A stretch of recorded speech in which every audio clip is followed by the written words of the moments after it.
नमस्कार दोस्तों, मैं अंकुर उपाध्याय स्वागत करता हूं आप सभी का एक बार फिर से अपनी नई वीडियो में।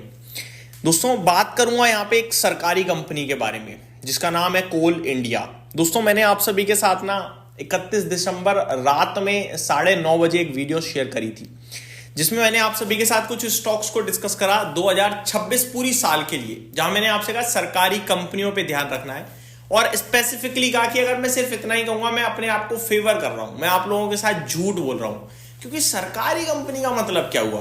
बाजार में अनाप शनाप सरकारी कंपनियां भरी पड़ी हैं। कौन सी सरकारी कंपनी? साल के अंत में मैं बोल दूंगा 10 कंपनियां उठा के देखो इन सरकारी कंपनियों ने बहुत अच्छा करा, लेकिन वहां तो मैं गलत हूं ना। मैंने तो अपने व्यूअर्स के साथ एक तरीके से धोखाधड़ी कर दी। मैंने पर्टिकुलरली कुछ सरकारी कंपनियों के नाम शेयर करे जिसमें कोल इंडिया, एनटीपीसी, ये दोनों नाम शामिल थे। आज निफ्टी के टॉप गेनर हैं ये। कोल इंडिया की बात करूं तो 427 रुपए पे फ्रेश 52 वीक हाई हिट करता हुआ दिखाया हमें आज ये शेयर। इसके पीछे दोस्तों एक खबर भी है जिसके बारे में मैं आप सभी के साथ बात करूंगा, लेकिन उससे पहले बाजार क्या शानदार परफॉर्म कर रहा है और एक बार फिर सरकारी कंपनियां ही परफॉर्म कर रही हैं ज्यादातर साइड पे। तो 2026 की स्टार्टिंग पीएसयूज के लिए बहुत स्ट्रांग नोट पे हुई है, मैं ये कहूंगा।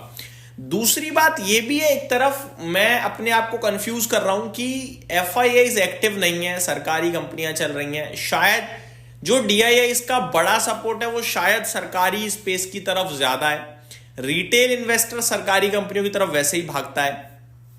तो अगर एफआईआईज के आने के बाद भी ये रुझान बना रहा तो फिर सरकारी कंपनियों का समय हो सकता है 2026, वरना कहीं ना कहीं हो सकता है कि ये कुछ समय की चांदनी हो।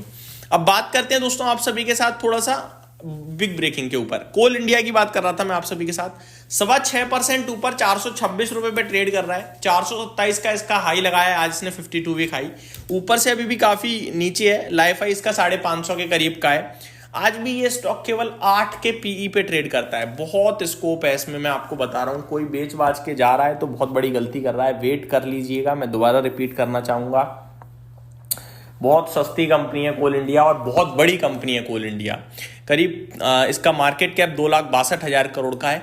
अब मैं आता हूं खबर के ऊपर। दोस्तों, आज ना एक बहुत बड़ा बदलाव हुआ है कोल इंडिया के लिहाज से देखा जाए तो। हुआ क्या है वो मैं आपको बताता हूं।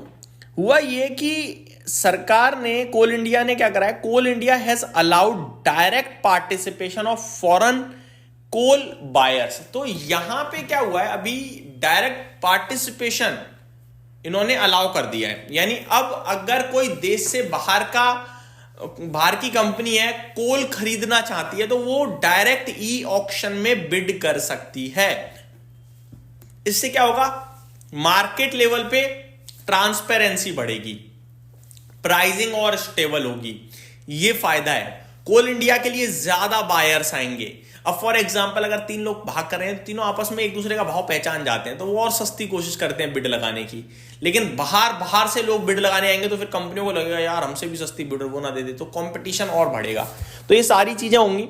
अब मैं आपको बताता हूं किस किस के लिए अलाउ हुआ है। बांग्लादेश, भूटान और नेपाल जैसे जो हमारे नेबर्स हैं वो कहीं ना कहीं डायरेक्ट पार्टिसिपेट कर पाएंगे कोल बाइंग में, जिसकी वजह से ये सारी तेजी आपको आते हुए दिखी है। और ये जो है ये लागू हो चुका है 1 जनवरी, यानी कल से ही ये सब लागू हो चुका है। मैं डिटेल्स पढ़ देता हूं एक बार।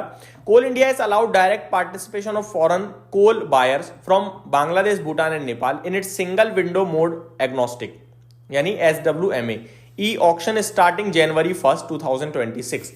This marks the first time neighboring country consumers can bid directly in e-auction aimed at enhancing market transparency, competition and global integration while protecting domestic supply.